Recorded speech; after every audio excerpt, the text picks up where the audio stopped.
Sparrow's bad. I actually think Sparrowhawk is legitimately an underrated card. It's not amazing, but this deck hurts for 3 drops anyway. Unless you want to play something off tribe like Wild Tar or whatever, which would probably work.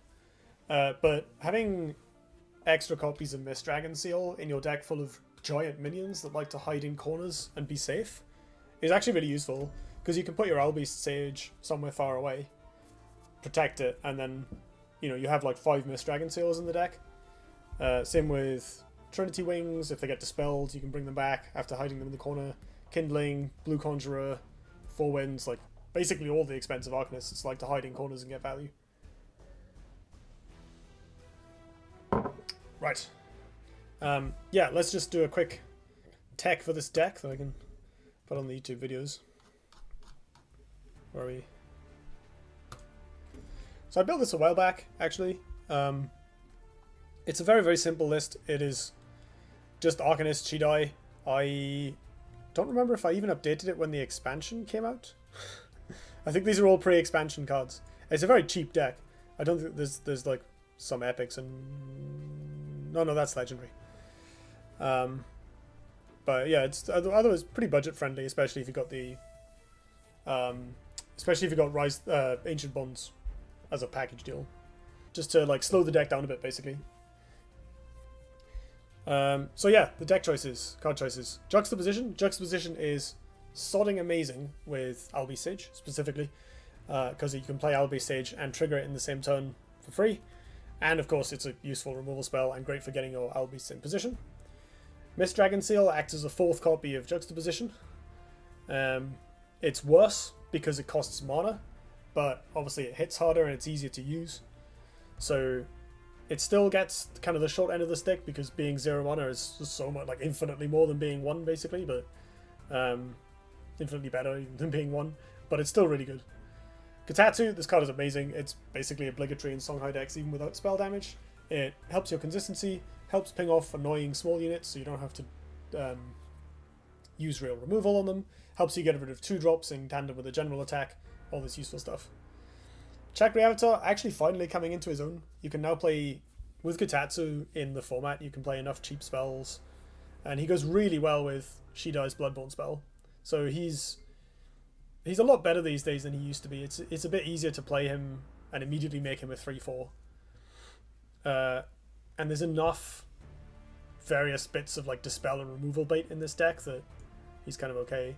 Like, people are playing fewer kill all your stuff with point removal decks nowadays, because there's like loads of minionless decks and those don't really work so well.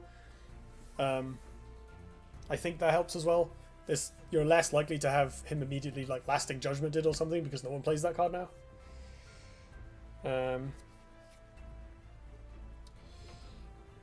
Oh, people are being really nice to me. Thank you so much. I will respond to your comments directly after I've done this. Mana Forger. This card is probably the best of the 2-drops. Actually, not even probably. This card is just great. It really, really helps. Again, turn 2 Albeast and buff is like the most important thing you can do in Arcanysts, in my opinion. He's really good with that. Helps really good with Trinity Wing. You can play it and then start emptying your hand or getting value straight away. It basically makes all your turns cost 1 less mana, which is so strong, considering it also turns on your tribal synergy. Phoenix Fire, no questions here. It's a spell-based deck. It's slow. It needs removal. Phoenix Fire is one of the most lovely, like, all-round cards in the game.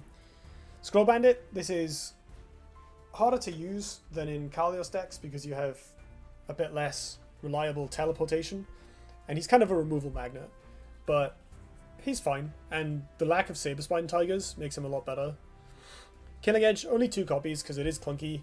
It is kind of a late game card. It's really good if you jam it on Scroll Bandit on turn 2, but usually you're playing it much later on or to kill like a 0/10. Onyx Bear Seal, it's a slow Songhai deck. I don't think you can leave home without these. Bamboozle is a possible addition as well, but I don't think you really need it. Sparrowhawk, so this is kind of copies 5 through 7 of Juxtaposition and Mist Dragon Seal, and this one also has the benefit of being a creature. So if you absolutely need it, you can jam it out there, and if it doesn't die, you can get extra value off Albeast Sage, you can turn on Bond for Trinity Wing, you can cast a Killing Edge on it, blah blah blah. Or you can just get it out of your hand and do something if you're going to be overdrawing otherwise. So, although it's not a great card, because without Bond, it's like, it feels really bad, you know, playing a 3-2 for 3 with no text, but with the Bond, it gets a lot better. Like, this deck plays 23 minions, they're all Arcanysts, every single one, and it plays 9 2-drop Arcanysts. So you can often just curve Sparrowhawk on turn 2. Yeah, it's small, but you get a Mist Dragon Seal, it cycles, so, and it produces a good card. So, like, you know, turn 1 Scroll Bandit, turn 2 Sparrowhawk, Mist Dragon Seal, teleport your Scroll Bandit, attack. It's a really good line of play. 1 Twin Strike, this is basically the deck's AoE spell. We don't have a lot of AoE, there's plenty of cheap removal, chip damage, but it helps to have something a bit more heavy hitting to help when your opponent starts off on the front foot. The 4-drops. So my usual preference for Arcanyst Songhai 4-drops is 1 4-winds, 1 Kindling, 3 Albeast. The reason behind this is you can't play a lot of them, right? They're expensive, they're clunky, they all rely on you playing them and then getting some value in the same turn, which makes them usually cost more than 4. Mana Forger helps a lot with that, and maybe leaning on Mana Forger more heavily you can play more than this, but since none of these are really just jam them and be fine 4-drops, you don't want to overload on them. So Albeast is the most important card, right? Without Albeast, Arcanysts wouldn't really work that well as a tribe. Like, you can win decks where the Albeast dies or where you don't draw him, but they're so much harder. And if you stick an Albeast, everything is just, like, much easier. All your dudes are massive, nothing dies ever, you get to trade and trade and trade with no repercussions. You know, if they just repulse the beast your Albeast Sage instead of removing it, you just win. You know, the card is that good. So we want 3 full stop. Kindling is a lot worse. Like, +1 attack is in theory more powerful than +1 health because it's face damage, it's burst, it lets you trade up.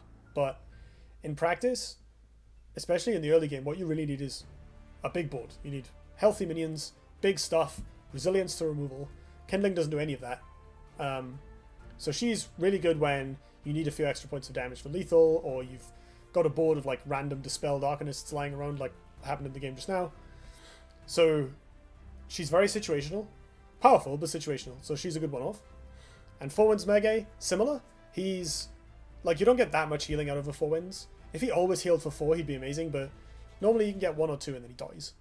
But he's also really good at pinging off pinging off artifacts, which is kind of his main secret use, is dealing like points of chip damage to get rid of stuff, get rid of artifacts, help swing a race where like a drain for 2. Basically, he's like a desolator you can only use once. That's still relatively situational. Powerful, but situational. So another one of. Then we get to the 5-drops and the top end of the deck. These are both pretty obvious inclusions, and it might not be obvious why there's 3 of each. Blue Conjurer is... Actually, you could probably go down to 2 Conjurers. And in my Arcanyst Raver tournament deck from a few metas ago, I played 0, but Conjurer is very, very, very powerful in grindy games. Especially with Shidai's Bloodborne spell. Like, if your hand is empty somehow and you top deck him, you can immediately just draw 2 cards that are relevant, synergistic minions that work well with your deck and probably have decent bodies to boot, because most largish Arcanysts have alright stats on them. So in the late game, he's a massive force to be reckoned with. Trinity Wing is the better of the 2 for Songhai, in my opinion, because he does kind of everything you need in a Songhai deck. It's extra burst, extra reach, a little bit of healing, just like a little bit, so you win the race. And he even gives you a bit more long game pressure in the +1 attack to your general card if you need it, but usually you just replace that and draw. I think that's the most commonly replaced one. So Trinity Wing, like I said, when I played Arcanyst Raver in tournaments, I played 3 Wing and 0 Conjurer, and at one point I swapped one of the wings for a Conjurer for a tournament and immediately regretted it. The Wing was much better. This deck is slower than that, but Trinity Wing is still... I've been finding this one much like preferable, especially with the Mana Forgers. And so that's the list. Right, back to chat. It's achievement-based, Matt, but it's all about time streamed and consistency. He has the viewers. Yeah, I think you have to stream, like, I don't know if it's a number of hours or if it's just sessions, but the last thing I thought was that it was like three times a week.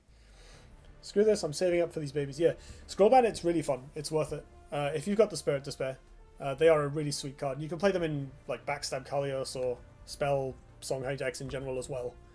They're just a good 2-drop to have. I'm happy too for that. You're a very entertaining streamer. Thank you so much. That's really kind of you. Prismatic Illusionist and Kindling works well. It does. I think that's kind of a different deck. Like, so this is meant to be... The idea of this deck is I stick one of these and I kill my opponent. I just, like, mid-range them out, basically.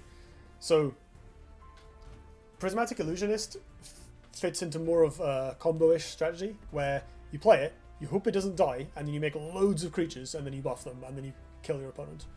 With this, I'm just trying to stick 1 or 2 minions, play a tempo game where I remove my opponent's stuff, make efficient trades because I've got an Albi Sage in play, draw extra cards to keep myself in gas. So it's more like a mid-range deck, whereas Illusionist is more like a combo piece. The problem with Illusionist is it's really fragile. It's like the Illusionist itself is quite easy to kill, and it's vulnerable to AoE undoing all your hard work. And so it's absolutely something you can put in, and I encourage you to experiment with it. But I've played a lot of different Arcanyst decks in my time, and spending like 4 turns setting up a massive Illusionist board only for your opponent to draw a Plasma Storm is just the worst thing ever. Whereas when you're relying on fewer minions that are more individually powerful and drawing cards all the time, that tends to give you extra resilience. If your opponent draws their Dispel, draws their Ritual Banishing, draws their AoE, whatever, you're still okay. You've still got a full hand.